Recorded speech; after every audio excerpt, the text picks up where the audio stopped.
Hi, my name is Rochelle. I work part-time working through the Missouri Rescue Association, trying to get dogs off of euthanasia lists, get them out of animal control, and just network them in general to rescue as many as possible. And I want to take some time to talk about my personal experience with rescue and my own dog and some of the problems that I see. I rescued a dog from animal control that was going to be put down for a skin issue. I still haven't found the skin issue, 6 years later. It was a pit bull, and we see pit bulls are so common in animal rescue. They tend to be a direct result of backyard breeding. And we see so many that are bred, and they're coming in at the ages of 1 and 2, and they tend to repeat. They go through multiple homes because they lack fundamental structure. And of the dogs that are put down, pit bulls are right there at the top of the list of dogs to be put down. And so I rescued my pit bull from animal control where I live through a rescue. Within the first night, there were some fundamental issues. First of all, my dog bit me.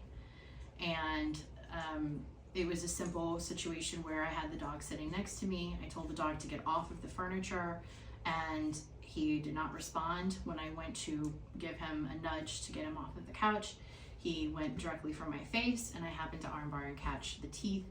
And I called my rescue. I called my rescue right away, and I told them what had happened. And the rescue said, okay, it's normal, give them, 3 months, 3 years to deal with the decompression of coming out of animal control and being in a stressful environment. And it was very much pacified. It was not directly a big issue to them. They just felt like, okay, put some iodine on it and a Band-Aid and call it a day.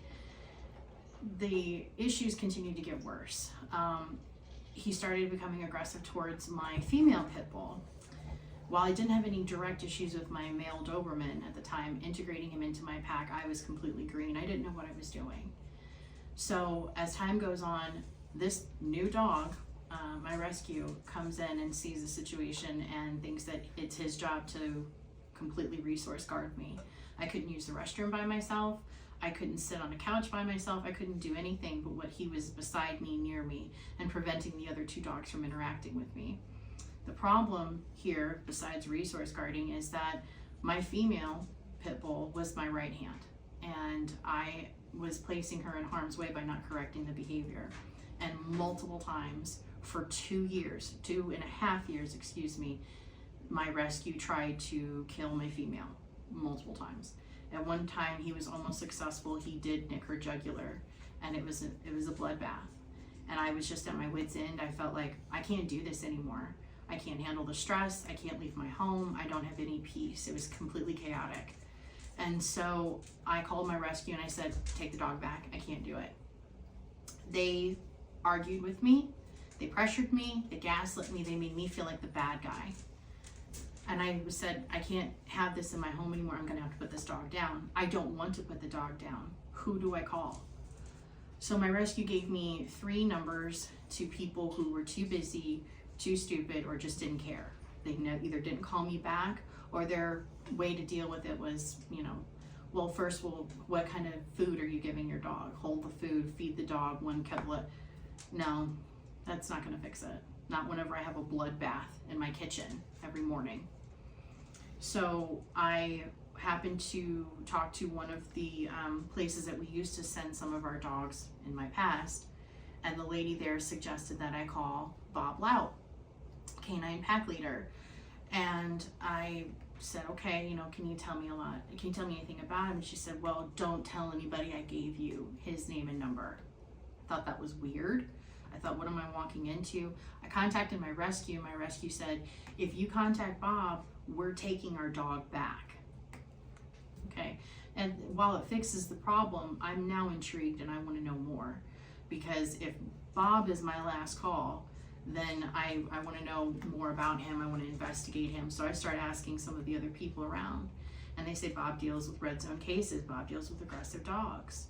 Okay, cool. So I talked to Bob for probably 30 minutes on the phone, and everything he said made sense to me.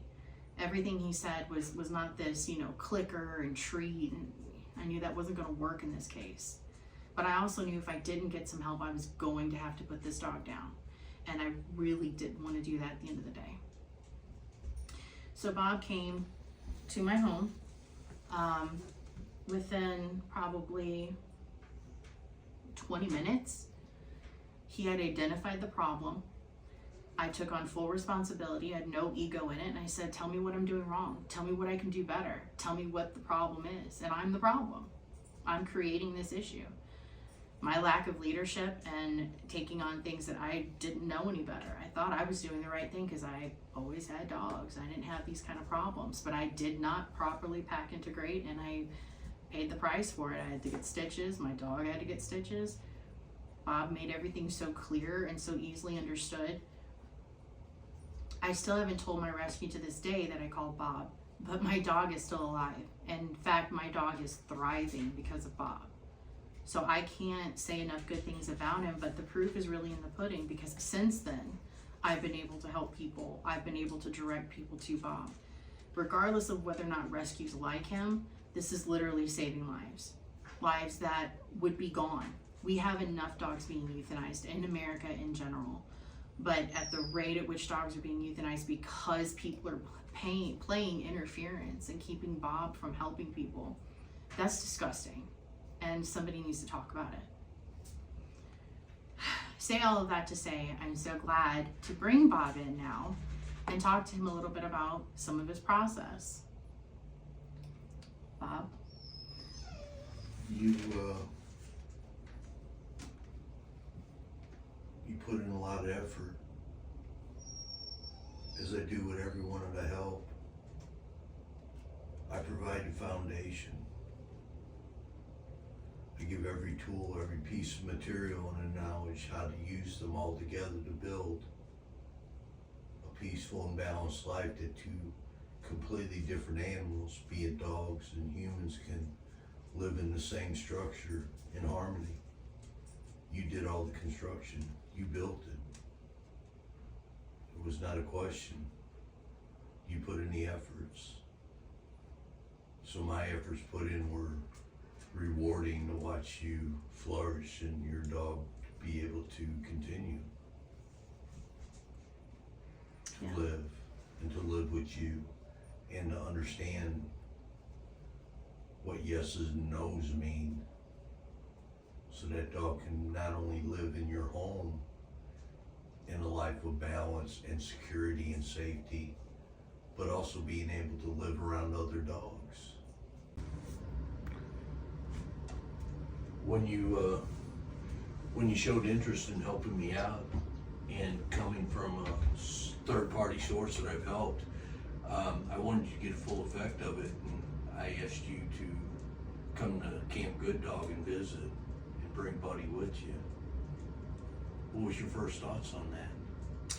I was intimidated at first because I wasn't sure how my skill set was going to reflect in my dog's actions, because any faults and failures that he has are a reflection of me as an owner. And while I want the very best for my dog, my concern was, have I done enough? Because my goal is to help my dog be as balanced as possible. With that, I also know of all the places to be, to take my dog, is the best place I could be.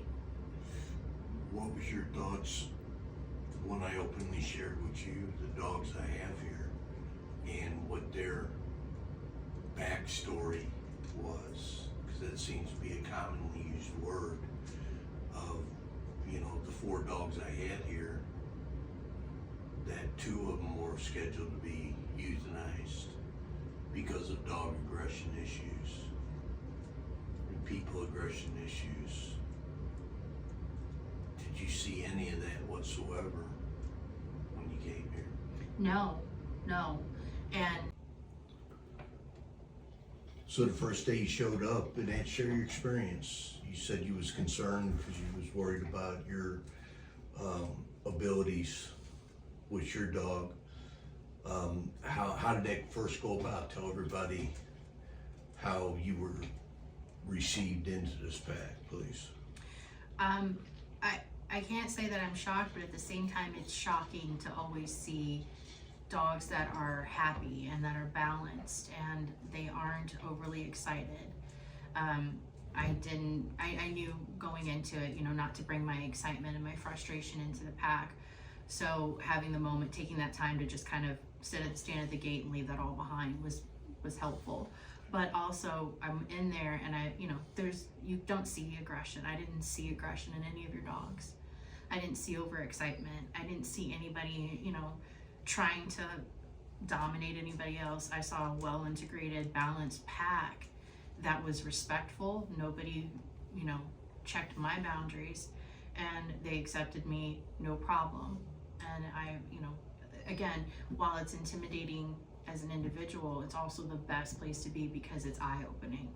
You know, I can see balanced dogs in a natural environment that's not being overly corrected. They're not constant treats, constant clicking, constant, you know, overcorrection. So it was a wonderful experience. Would you consider it like just living life? It wasn't, was it all related on, focused on the dogs and training them and, you know, telling them good dogs and things like that? Or did you find it just living a life, being surrounded by a bunch of dogs? Yeah, it was very much a natural state. It wasn't forced. It wasn't, again, not overcorrected, not a lot of treats, but also there isn't this sense of I have to, you know, pet the dogs constantly, and at the same time they're not asking me for attention. They were very natural. They were in their natural habitat. They weren't angst. They weren't, you know, they were just happy dogs. In the last couple of weeks, how many times have you brought Buddy over? Oh my goodness, almost every day. Okay. Almost every day. And you've had the same experience every day, but you felt more confident each time. You was feeling confident, and that's good because that's important. The dogs feel that energy. A few days ago, I had some things I had to take care of, and I threw you the keys and said, you got the handle on this, and left. How'd you feel? I felt that, you know, I'm here to be in a capacity to protect the pack, but I'm not here to babysit. I'm here to enjoy my time. I'm here to, it was a beautiful day, and I got to sit with the pack and enjoy being around them, being in their presence, and nobody was pressing me and I wasn't pressing them. We were able to enjoy this beautiful day on the deck, and it was great. So share with the dog loving world what it felt like to be amongst a pack of 7 or 8 dogs. Yeah. And the feeling you felt. Yeah, it was 8 dogs, and there was no tension, there was no anxiety. Everybody was just calm. Everybody was, you know, natural smells and things like that, but there was no pressure to perform. It was literally enjoying the space and living in the moment, and it was wonderful. You get to be around all of these dogs, and they're well balanced. And I'm here in this capacity. I'm not quite an outsider, you know, I'm not exactly an insider, but here I am getting to enjoy this moment with them, and we're just happy and relaxed and calm. Except for the occasional rolling leaf, that, you know, it was balanced, no problems. And I don't see that in most cases. It seems like if you look at some of the training videos that are out there, it's almost like they have to constantly be treating the dog and keep your focus on me. And it wasn't like that here. You know, the pack was balanced. Everybody was calm. Everybody was just laying down. Nobody was up trying to find problems. I didn't have to constantly correct and treat or anything like that. So clear the air and maybe answer questions that may be asked in regards to what you experienced here versus dog training, because dog training is a term that is the focus. Mm-hmm. Have anything to do with dog training? Yeah, it's not dog training. It's really training people. We're the ones that have to be trained, versus the other approach with most trainers is that the dog is the issue and the dog needs to be trained. And the reality is not that. The dog is going to look to the human for leadership, and if the leadership isn't there, then the dog's going to do whatever it wants. So what you're training the dog, no, you need to train the people so they have the tools necessary to properly lead their dogs. How did it make you feel when I did leave that day, knowing that you was an accompaniment of 8 dogs, and out of them 8 dogs, 6 of them wouldn't be here today without what I've been doing for nearly 2 decades and what you've been doing for a couple of years with your dog? Let me ask you this, if it was financially feasible. Yeah, I know where you're going. I would have every dog, all of them. There would never be another dog on the euthanasia list. I would have them all. So you had a dog that was questionable to exist any further than what you was past your deadline, so to say. And there was, out of the 8 dogs here, 6 of them were in the same position.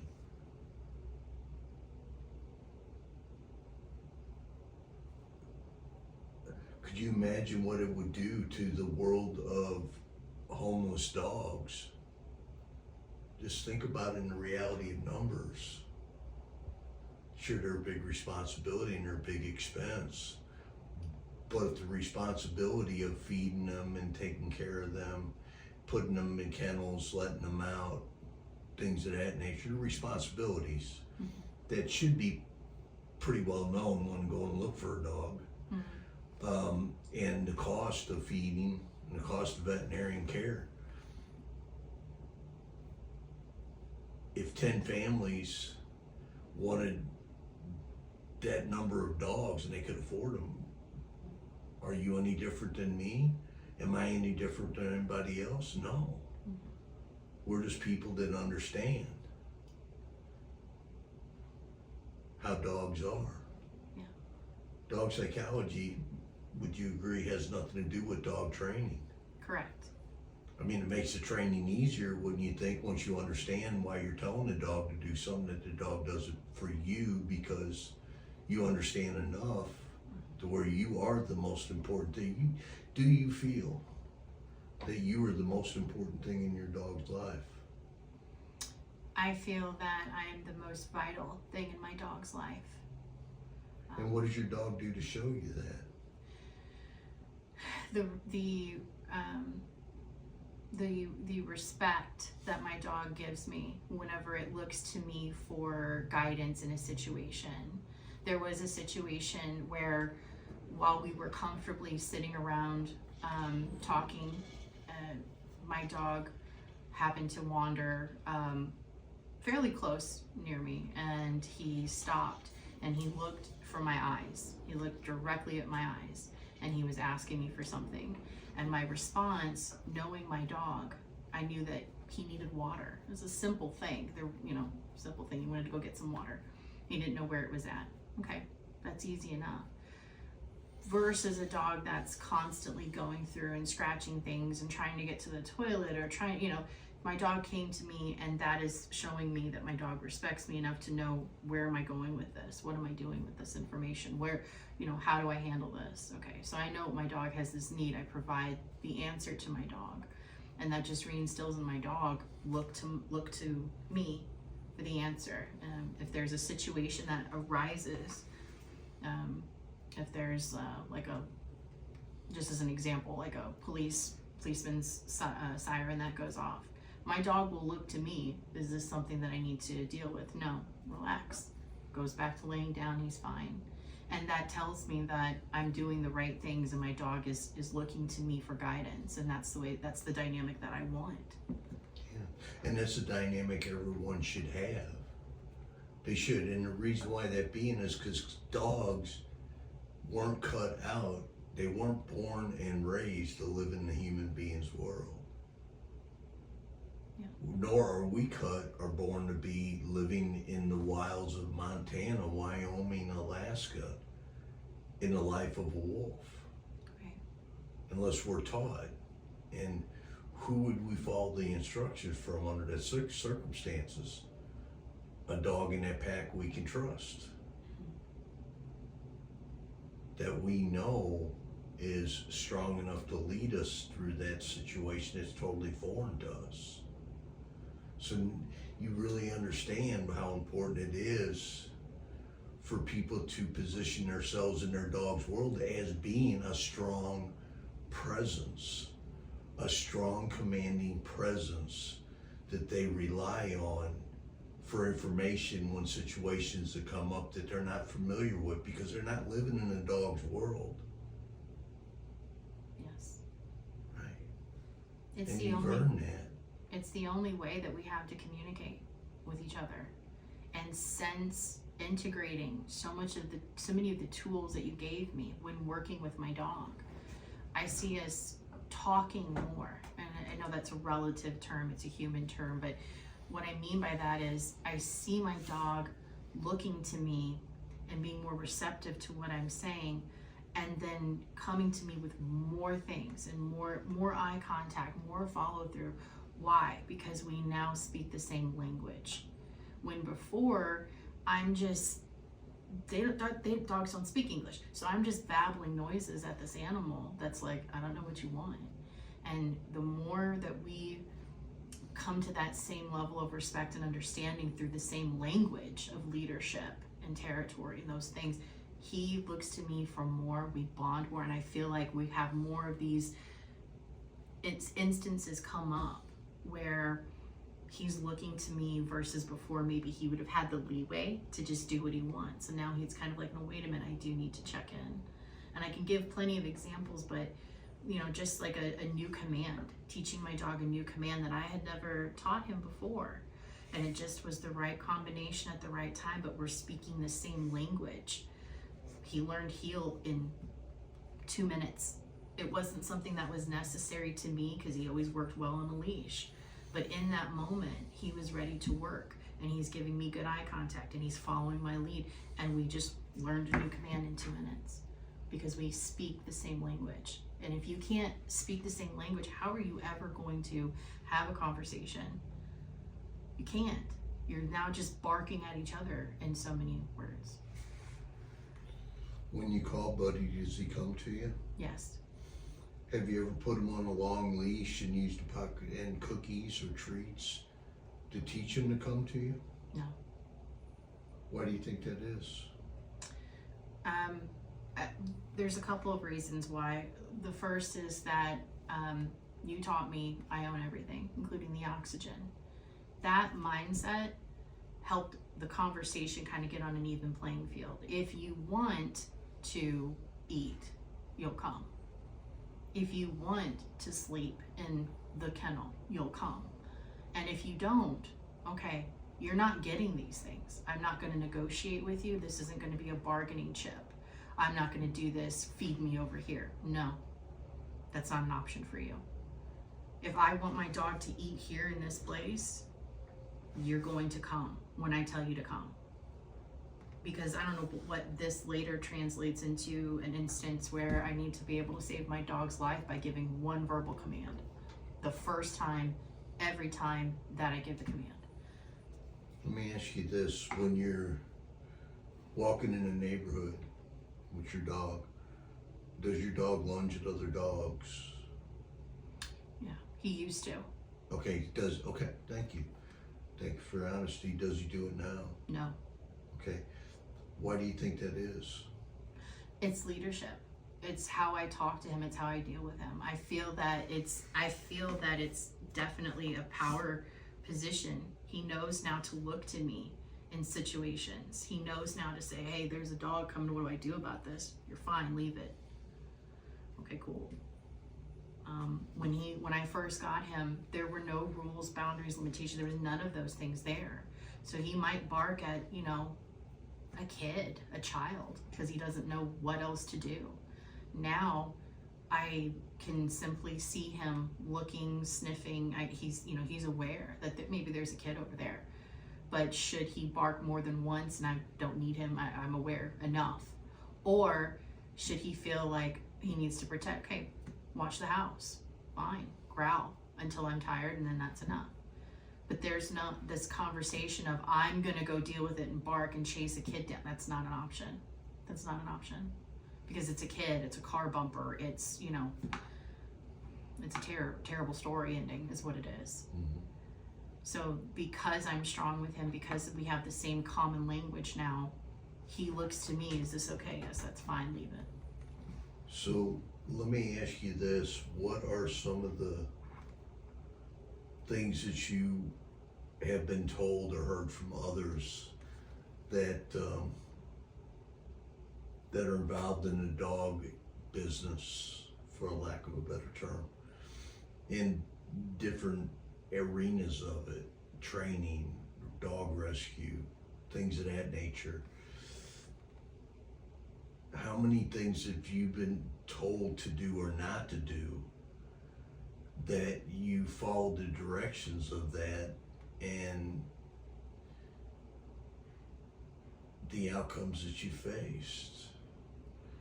I mean, there's something that I read a lot, so I guess it's common. I don't know, unfortunately. I'm not that close to dog rescues because of reasons that's outside my control.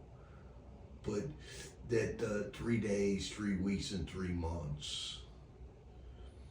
When did you hear that when you adopted Buddy? Yes. I think I remember you sharing that with me, Mm-hmm. and you mentioning that. Did at the time, did that make sense? I didn't have any other information to go off of. I didn't have anybody to give me better information. Right. So I'm going off of, this is my first rescue from an animal control. I don't remember how long he had been in animal control before I had him, but my rescue told me that, you know, these are the breakdowns, and so I didn't have any better information to go Right, off of. right. And I'm not criticizing them. I guess what I'm asking is now that you have a better understanding of dog psychology, how important is it at that part of the relationship when you're meeting a new dog, with your experience and what you've experienced, by furthering your knowledge with an open mind and a willingness to accept? What would you advise somebody? What would be your advice to somebody, like a friend, relative, or neighbor, came to you and said, you know, we're going to adopt a dog this weekend. What do you think I should do? I would scream from the rooftops, like, you need to work with Bob first. And by that I mean that a lot of times when you go into rescues or you go to adopt or even to foster, it's just, okay, great, here, take the dog. And there's no formal training. They don't give you anything to work off of. They give you no information. It's just kind of like, here, love the fur baby. Okay, so let me ask you this way. Let's say hypothetically Bob was in Sturgis, South Dakota, riding around in God's country and wasn't available. What information, what advice would you give to your friends, your relatives, or your neighbors that's going to go out that weekend and adopt a dog? What advice would you give them? I would definitely start saying things like, what you need to know enough about your own lifestyle that you understand what you're looking for. You need to do research on your breed. You need to do research on genetic predisposition of that dog. If you're wanting a certain specific breed, a lot of people go to like German Shepherds and Dobermans because of how they look. Understand they have hip dysplasia if they're not coming from good pedigree. They have genetic predispositions to cancer and diabetes, things like that. Looking into things like your lifestyle, how that's going to compare to a puppy, or if you're adopting a 6-year-old dog. If you're adopting a dog that comes from a rescue, you might have limited information. So knowing, okay, this dog may not come with the full background. I need to do more and learn more about this breed. Research that, ask around as well. I feel like there's so much research you need to do in regards to a dog before you ever really go and do the meet and greet. And understanding with the breeds and the different effects of the breed of a dog, other than the potentials of it having certain diseases or certain shortcomings due to structure and, you know, what's flat-nosed dogs, respiratory things and things of that nature. Let's say the person that asked you was in their late 60s, early 70s, that, you know, that isn't very active. What would be some of the advice that you'd give them on what type of dog to look for? Definitely want to understand energy levels. What type of dog is going to have different energy levels? Like a blue heeler, it's a dog that needs to work, and if you are not active, if you want to sit on the couch all day, that might not be the best breed for you. But also understanding energy levels, how to read them, what they can antiquate to. If you have a low energy dog and you're a low energy person, you're not up and going, that might be a good marry.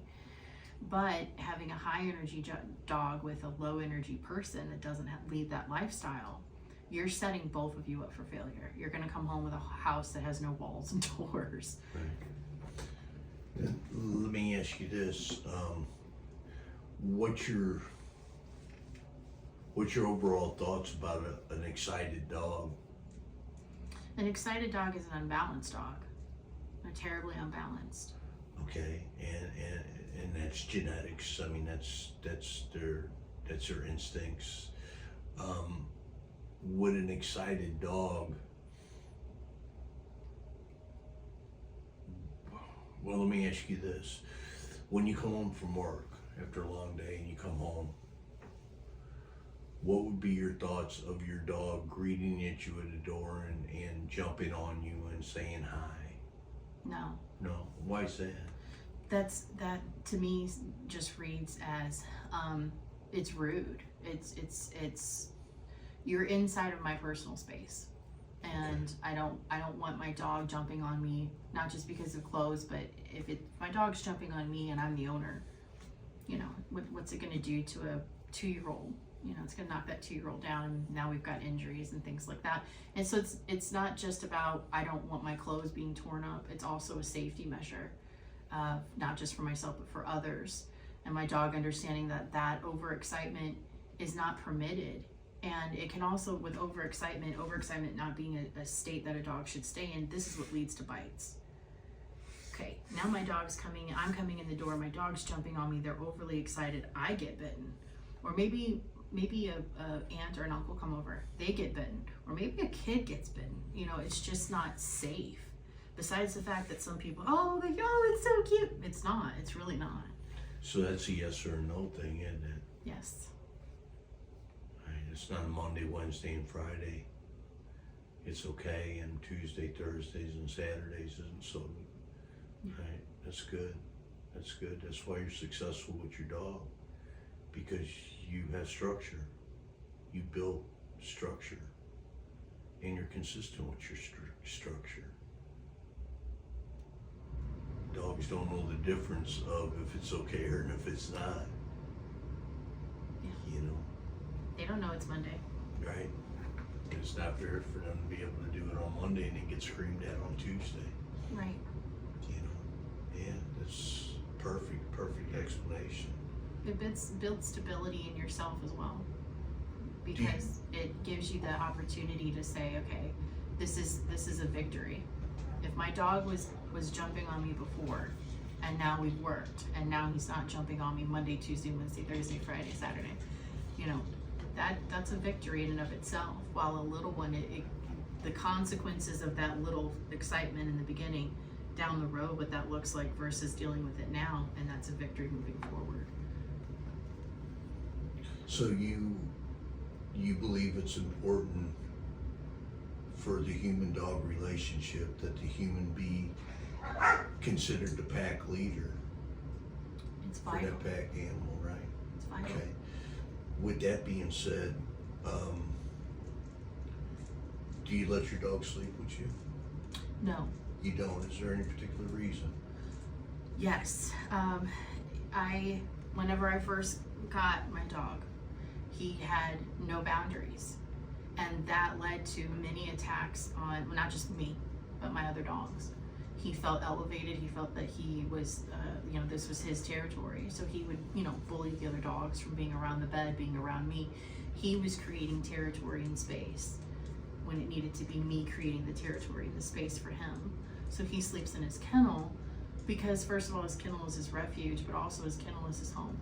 And that's where he can be there with the door open. He can be there with the door closed. It's a safe space. It's no different than me. I come home, I need a place to go and decompress. My dog has a place he can go and he can decompress. It's not a punishment. Dogs, wolves have dens. They have a base. They don't have a base for fun. They have a base for protection. But this is also a space for my dog. You've had a long day. We walked for 3 hours. They'll lay down. Yeah, they go in their safe place where they have their bedding and they're comfortable. Yeah, that's great insight. Great insight. How often do you feed your dog? Twice a day. Do you feed your dog at exactly the same time every day? I try to be consistent. I do. It's not always the case because things happen, but the food is also my area, and if it's not exactly at the same time, it's okay. Good. I was just going to help Yeah. you with that because so I see often people get really excited and nervous. If they're out enjoying an evening or out enjoying in the morning activity, and oh my God, it's 8:06. We got to get home because we got to get them fed at a certain time. I see a lot of people altering their lifestyles, cutting short their enjoyment of things that they want to do because they have to get home and feed their dog right away at a particular time. Yeah. And that's something we've talked about, that that's part of Mother Nature's code. Whoever controls food and whoever controls territory is the controller of the pack. And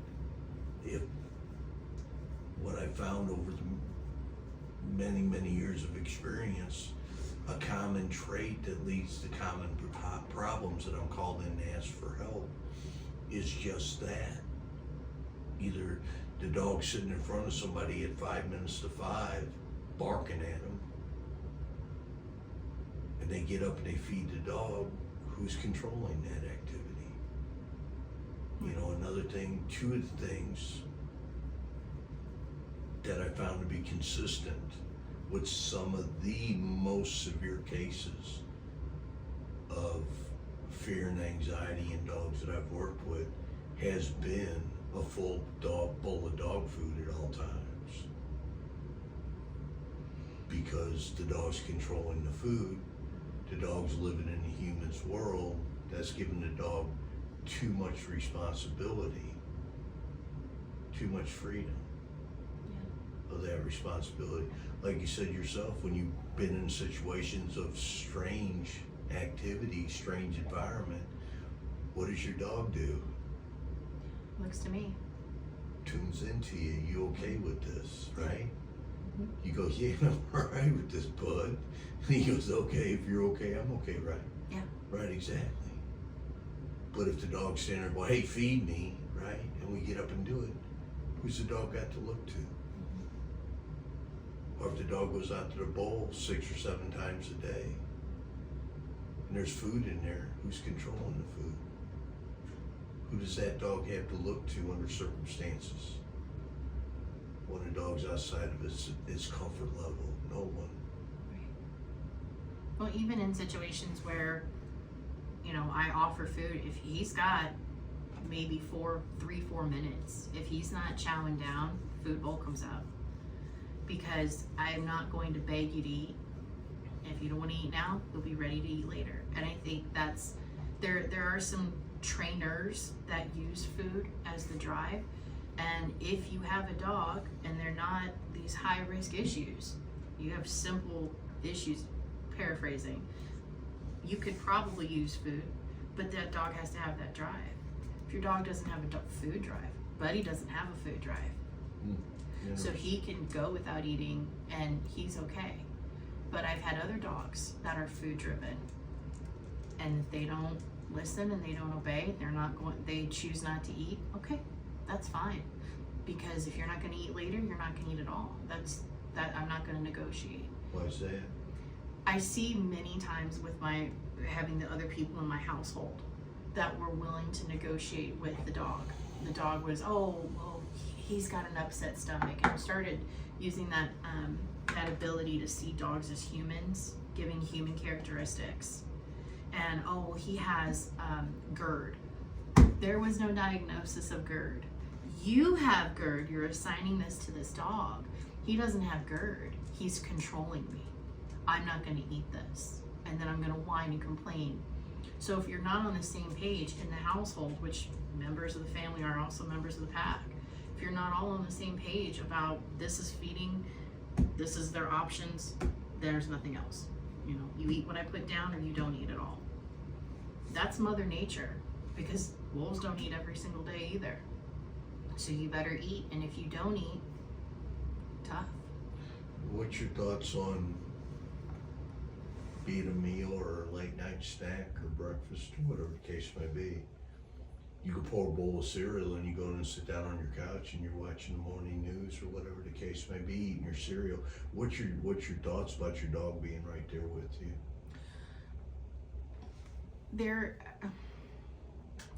My dog is not allowed to stare at me while I'm eating. My dog's not allowed to be on top of me while I'm eating. You can be within 3 feet of me if you're leaving me alone. If you're not leaving me alone and you're licking your chops and you're staring a hole and, oh, that looks good. No, I don't want that, because I'd like to sit in peace and eat. Well, is there any other reason why you make? It's my food. I don't want to drop food, and I've had this happen where I've dropped food, and I don't want to have to try to figure out, okay, how far exactly am I gonna have to stick my arm down my dog's throat to get that grape out of their mouth because I accidentally dropped a grape. Respect me enough to have the space and the breath to eat without being hounded, and that's what it feels like when your dog's staring at you, and I want some of that tough. Leave me alone, let me eat in peace. Or Mother Nature would handle it way worse. The worst thing I could do is tell you kennel or cage. Now, food that is consumable, that a dog can eat, will you share some of your food with your dog? No.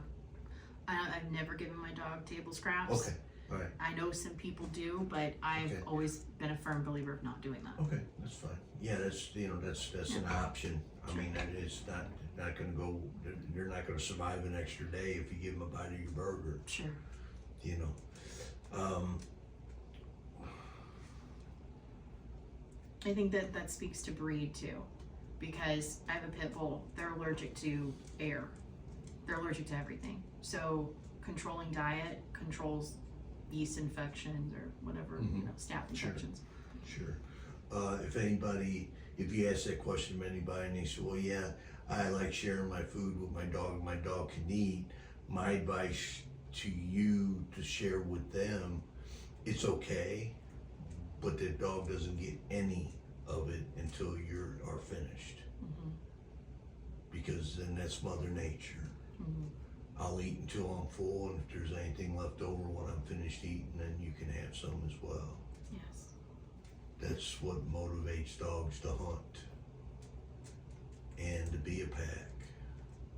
So when they do go on their walk, not to visit the neighbors down the street or burn off energy, they do go on their daily walk. That's for a primal being of hunting, for survival. That's why the pack is tight on the walk. That's why the walk is done in a structured manner. That the pack is following the pack leader. So the pack leader can set up the ambush point. The bigger the prey, the bigger the meal, the more the pack gets to eat. Right. You know, another thing too that I noticed, I've been seeing you do that, which is great, which is awesome, with letting Buddy come in and out. Mm-hmm. You know, the ritual of making him wait until you tell him it's okay to come out. That's awesome, because it is for many different reasons. What motivates you to do that? Can I ask you specifically, are we talking door or cage? Because those are, or gate, because those are all three things that I'm working on. Okay, let's start with the door. I've seen the door. Okay. So let's talk about that. The door is a way for me to lead him, and it's a way for him to learn to trust me. If I'm gonna take him in a situation where there's 7 dogs he's never sniffed before, he has to trust me. And I can't do that if he's, pulling me through the door. Also, I can't carry my cup and have a dog pulling me through the door. He's, granted, I weigh more than him and I can control him, but let's imagine I had a bigger dog. He'd be pulling me through doors and coming in with that kind of energy into, 7 other dogs. You're looking at a dog fight. So I make sure to make it a point to work him at the door, the gate, the kennel, because that he can get into overexcitement so quickly and so easily. And that puts him at risk if I don't control that, and if I don't squelch that insecurity, that overexcitement. He may become a target. He may be the target that is out looking for somebody to get, and I don't want there to be any issues. So let me stop it before it happens. Very good. I started something a minute ago that fits perfectly into what we're talking about. Some of the most severe cases that I've been asked to help. There's 2 things that I find common in the homes that I go into. One is a full bowl of dog food. The other is a dog door. Because there's 4 vital necessities in a dog's life. They have to have these 4 things. Any one of these 4 elements are missing within a 5 to 7 day period of time, the dog dies. That's how important these 4 elements are. One is food. The other is territory. The third one is the pack. But the 4th one's the most important. That's the leadership of that pack. What makes these so important for us to know is that whoever controls food, whoever controls territory, controls the pack. Whoever controls the pack is the pack leader. Full bowl of dog food. We was talking about that, right? Dog door, making them wait to go in and out of the doors. Who's controlling that? Exactly. Yeah. You mentioned something earlier that made me smile. When I shared with you that the pack leader's mentality is I own everything, including oxygen. Yeah. It's the honest God's truth. That's Mother Nature's rules. I can breathe my outside oxygen. You can breathe your outside oxygen anytime you want. But Buddy's not allowed to breathe that unless you tell him it's okay to join you outside, is it? Right. Same way coming back into your territory. You're not allowed to breathe your inside territory air until you decide you're welcome to come and breathe my inside territory air, right? Mm-hmm. There you go. Not said a word. Not a single command or word was used. The dog understands that, doesn't he? Yes. How important it is for us to understand dogs and how they think. How important is that? It's so vital. This is how you start that conversation with your dog. It's the only way you can have the conversation. We're 2 different species. Yeah, we have things that overlap, but we have no way to communicate with each other. We can't Google Translate between the 2 of us. So if we can understand the energy, the reaction, the environment, the territory, if we understand those things, it helps us, and that's part of the dog psychology, in the application of it. When you understand these vital points, then whenever you move forward in application, when you're applying the things you've learned, you're understanding what you're doing, and that breeds confidence, and that breeds a better pack leader. I don't know if you remember, but there's a verse that I use that's important to understand how it's read and how it's been. Dog won't love and respect you just because you feed it. But a dog has to love and respect you if you lead it. Do you use treats with your dogs when you're training to do something? No. Why is that? Because I don't want to simply give him food to where he's placating. I want him to respect me and learn to watch me. Give me eyes, give me ears, give me nose. Watch what I'm telling you to do. That is just one of the reasons what you're doing and why you're doing it and how you're doing it that positioned you to take a dog that was wanting to kill other dogs not too long ago and bring it into a pack of dogs that there was other dogs here that used to want to kill other dogs. Right. Anybody can do this, wouldn't you say? Everybody should do this, but yes, Well, I anybody understand, can. yes. Yes, anybody can. What do you think's one of the biggest, not influence-wise, what do you think is one of the biggest changes that people have to come to terms with themselves to be a successful dog owner, become a successful dog owner like you are? I think we have to confront some of the societal push. I think that there's a push behind the fur baby.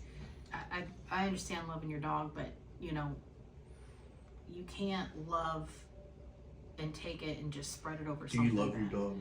I love my dog with everything that I have in me. I you love sure? my dog. I will do anything for my dog, and everybody says that. I know. I know that. I know that. I've seen that. Yeah. I've seen that. So you love your dog with everything of your being like everybody else, right? Mm-hmm. But after your dog knows to do something because you taught it how to do it when it's supposed to do it, and you tell it to do it, your dog goes, I don't think so. What do you do?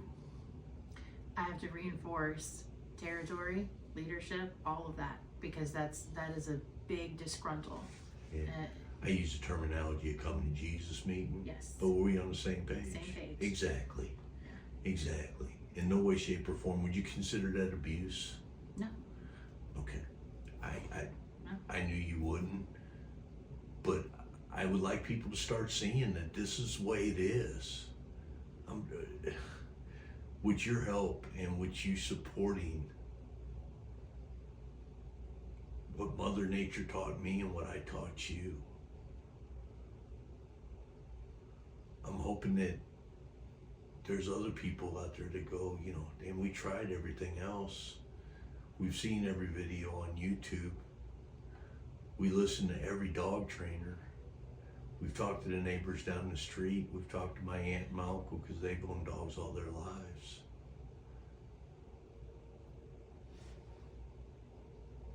And nothing's working. But I don't want to be mean to my dog. Are you mean to your dog? If that's what people want to call it. You can call it mean if you want. I call it saving my dog's life. And I've been in that exact same situation. I could have lost my dog. She loved the big trucks like garbage man or school bus, and that was her prey drive. She wanted to go catch a bumper, and no matter how many times I asked her what the end game was, she never answered me. But I knew what the end game was. She's gonna catch that bumper, and I was gonna be picking up my dog in pieces.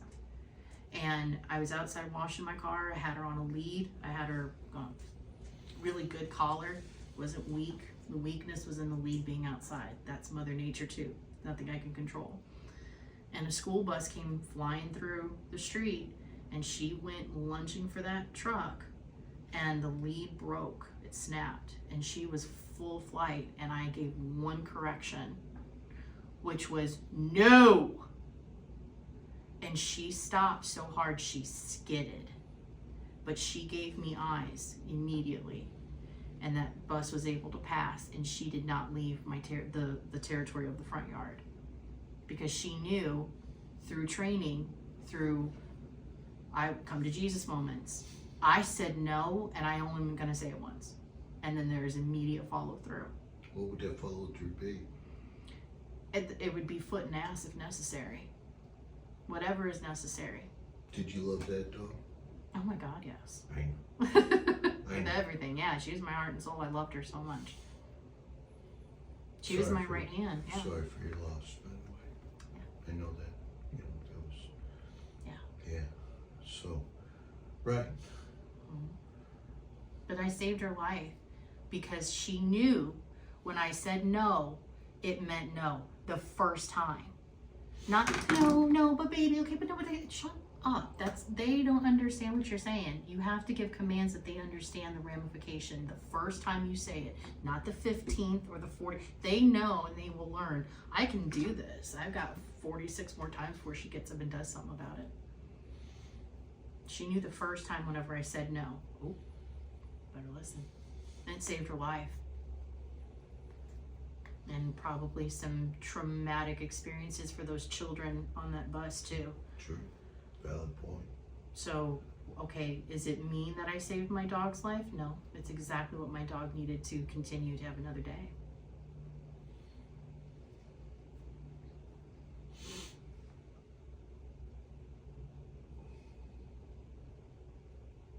I'm grateful. These tools have not just saved her from having a dog that was attacking her, saved the dog that was attacking, saved the entire pack. Because I was able to take the information and also apply it to my day-to-day. And there's so many vital pieces here.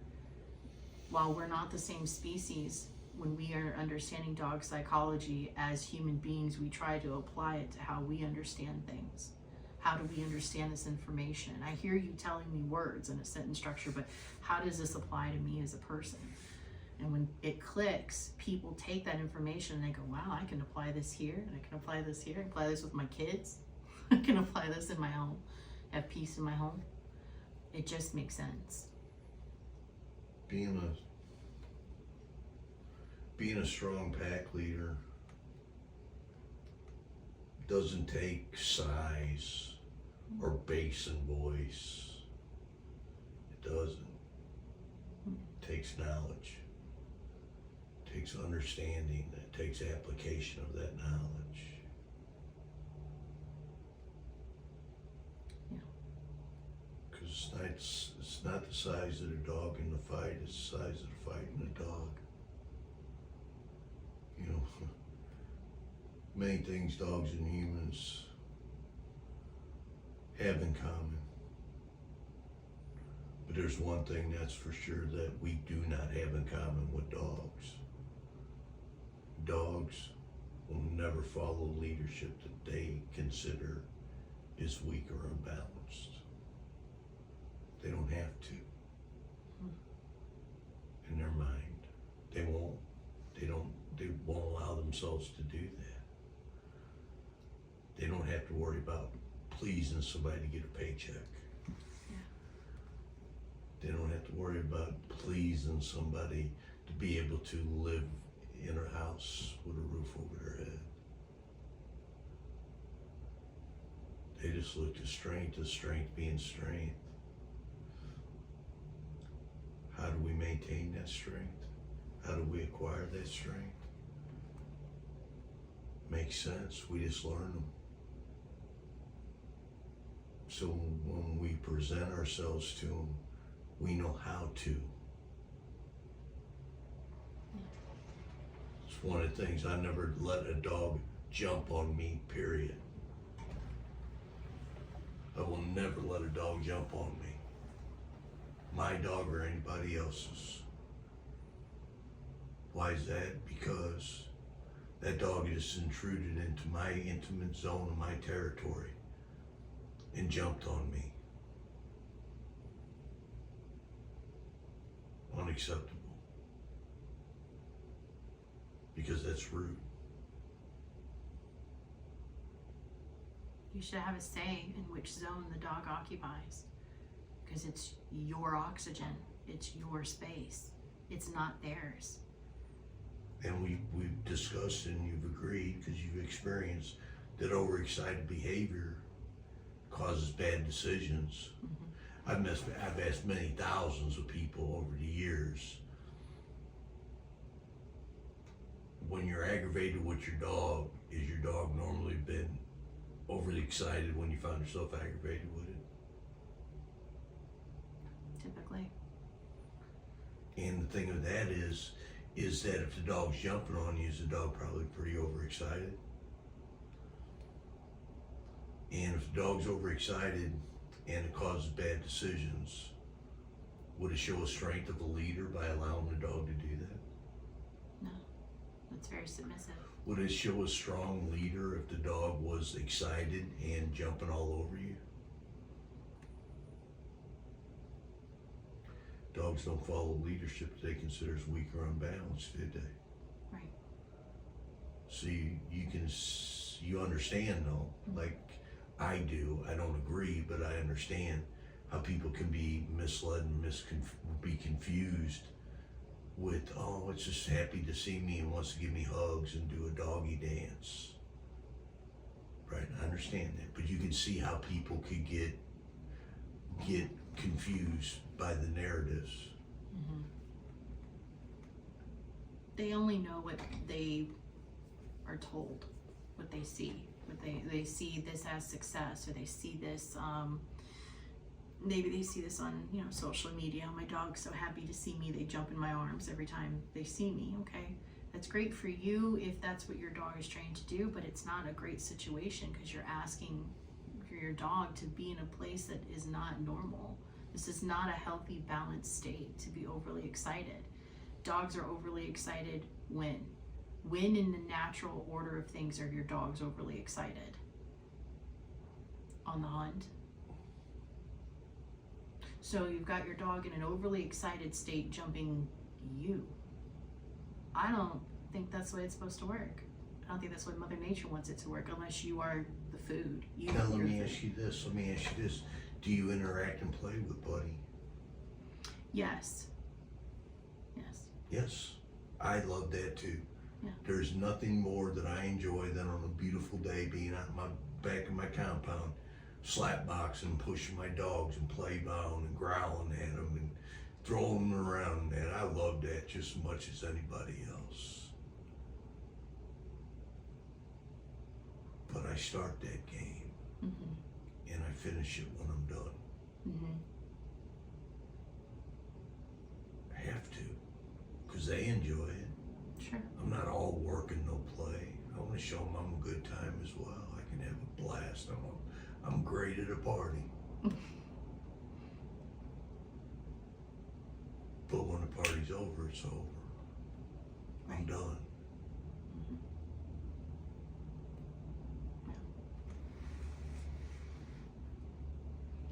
Is there anything you want to share with in closing?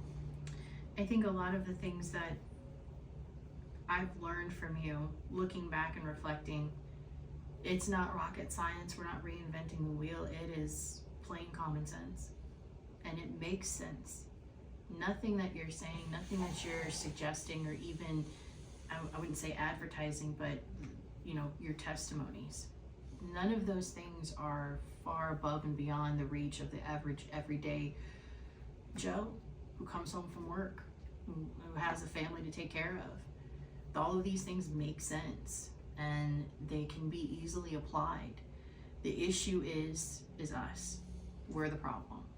We get in the way, we get in our heads, and we start looking at our dogs as if they're people and trying to rationalize that. Dogs aren't sitting there rationalizing us. They're not rationalizing what they're being told. They were told to do X, Y, Z. They're either going to do it or they're not going to do it.